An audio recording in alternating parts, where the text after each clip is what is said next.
Good day. A couple of years ago, I posted a very popular video on how to change or how to stop a Kohler toilet like that one from running all the time. By running, I mean leaking water through the tank right there and having it, flow into the toilet and just constantly be running so the water was always refilling that tank.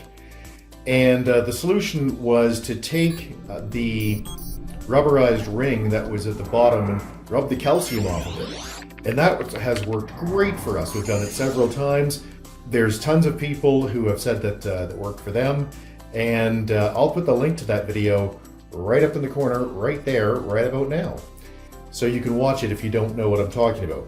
Now, in this case, the ring is just worn out, so we need to replace it. So I went to Home Depot, as you can see in this photo, and I bought this rubberized washer. And we're going to show you how to change it, and that will also solve the running water problem. Now, as I said, you can watch the other video where we just say to rub this and get rid of the calcium. So let's show you how to install this little $10 part that we sourced at Home Depot. First thing is I turned the water off on this toilet, about a week ago because it was running and making me crazy. And you can see here that about half of the water in this tank is now gone. So that is handy for this repair because we need to get rid of all of the water. When I say half, apparently looking down in here now, it's more like 80%. So I thought it was a little less than that. Okay, so let's do the repair. If you haven't already turned your water off, just reach down and turn it off. You can see that's on and that's off, right? You want it horizontal. You want it perpendicular to the line so that the water doesn't come through. Then you can lift this little circle up, and that's just the same as flushing. Okay, so it's pretty straightforward, but not obvious. So first thing is, now that you've got the water turned off and the water mostly drained out of here, take the water line out, and you'll notice that this cup the cylinder is stuck in here. You can't get it out. Well, it's not very hard to fix. What you do is you grab this centerpiece and you twist it about quarter turn. There it is.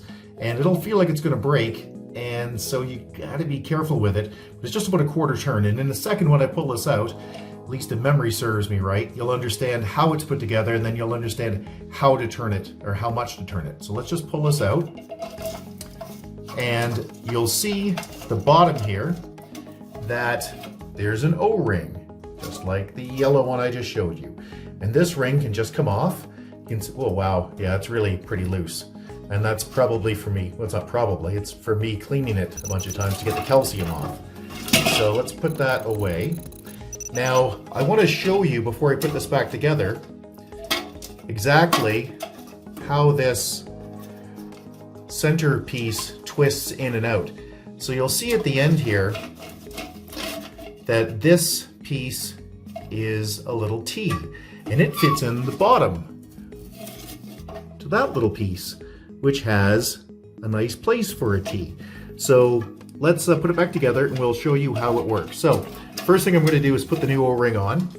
Okay, before I put this back together, we should put these two side by side to make sure that they're similar, and they are. Now you'll notice the pink one, the red one, whatever color, well that's pink, but whatever color you've got, I guess doesn't make much difference. The old one is a little bit larger. Why would that be? Well, that's because I've taken it off a bunch of times and I have done this to get rid of the calcium.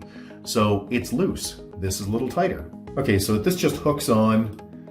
When I say hooks on, it just goes in the slot that's around there. It's not very hard. If you're a granny, you can do it. If you're 90 years old, you can do this. If you're a plumber, you can do it. If you're handy, you can do it. If you're not handy, you can do it. So you don't need to hire a plumber. Anybody can do this. Now, let's show you how that little T that I was showing you right there, right? You can see it's just a T. Let me get my hand out of the way so you can see a little better. There we go. That little T will fit into that slot.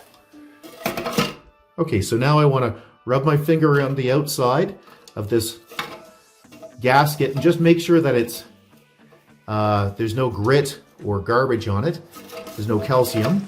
And then I want to get that T lined up with that hole. As you can see there, I've got it. And I just pop it in. And then I can squidge it down and give it a turn. Now that's nice and tight again. Put the water line back on, squish it in. And then go over here and turn the water line on. And there it is.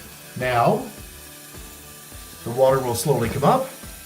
This is a float. It's literally just an empty piece of plastic. It's just a little container of air.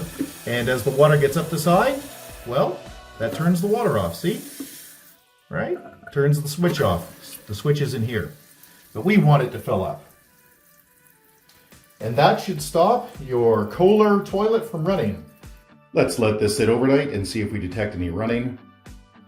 Okay, so it's the next day and I listened carefully all night and there was no running.